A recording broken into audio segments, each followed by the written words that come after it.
Hey everyone, I'm David, and today we're taking a look at the Dolce Double Alto C Ocarina by Focalink. This is an ocarina with a range of 2 octaves plus 2. It weighs 11 ounces, and it uses a rising breath pressure.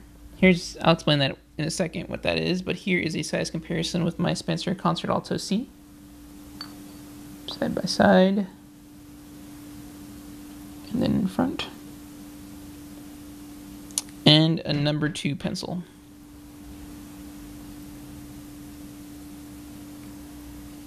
As I said, this ocarina uses a rising breath pressure, meaning that you're going to start with a relatively low amount of air at the bottom of the range, and then you're going to increase the amount of air that you blow into it as you go up the range, up into the second chamber. Of my 3 double ocarinas that I own, this is probably the quietest, which is actually pretty cool because I use this one a lot for recording, and it's really, really nice for not overwhelming the microphones.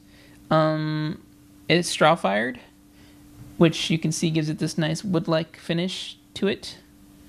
And what's cool about that is that each straw-fired ocarina comes out completely different, because how they do it is they wrap around a straw-like material, and as they put it in the kiln, it burns away and creates these really cool zebra-like lines or patterns.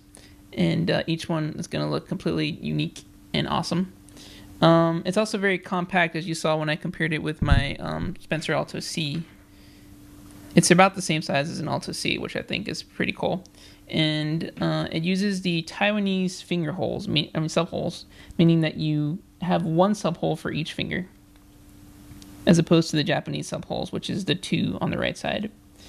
It also has 1 thumb hole in the back for the first chamber, and on the second chamber you have this F-sharp sub hole for your ring finger. I didn't care too much for that sub hole. When comparing it to another series of ocarinas offered by Focalink, this is the Forte Triple. You can see that they have a sub hole for the middle finger instead of for the ring finger, like on the Dolce series.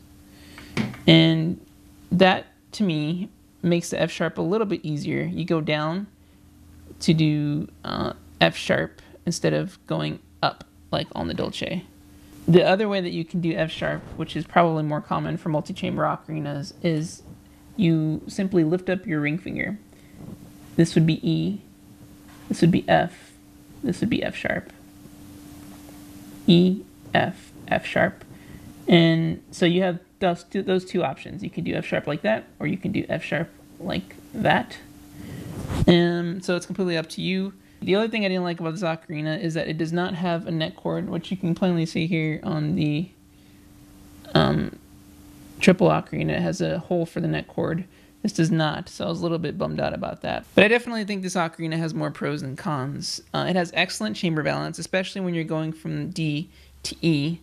And the only difference you're going to notice is when you're playing the E flat, because it's a little bit airy. And so if you're going to go from E flat to E, you're going to hear it and feel, actually, that difference in the amount of breath pressure that you need. So it'll take a little bit of practice to get used to that. There's not a lot of back pressure in this ocarina, which some people prefer, some people don't. I personally like it having some back pressure there just to make it a little bit stronger. But this ocarina just flows really smoothly. You don't have to blow too hard. It just feels really nice and natural. It's comfortable to hold. I love the way that they designed the windway just to make it feel more like a linear ocarina. And it's really comfortable for your wrists as well. And you'll also notice that they flattened the right side of the ocarina to make chamber switching very easy for your fingering. You can see that there's an indent here, or it's not actually an indent, it's more like a mountain. I don't know what you call it.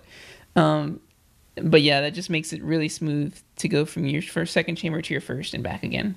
I also like the little indent, that's probably more accurate here, they made for this left sub hole, just so you can feel where your finger placement is there. And as I said before, it only weighs 11 ounces, which is pretty light for a multi-chamber ocarina, so I love that it's not too heavy. And overall, it just looks pretty awesome. Now I'm going to give you some quick sound samples. The first 2 will be without reverb, and the third will be with reverb.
Thanks so much for watching, everyone. If you have a particular question about this ocarina, please leave a comment below. Don't forget to subscribe so you know when the next review comes out. And if you like this video, please click the like and favorite button. I'll see you guys next week.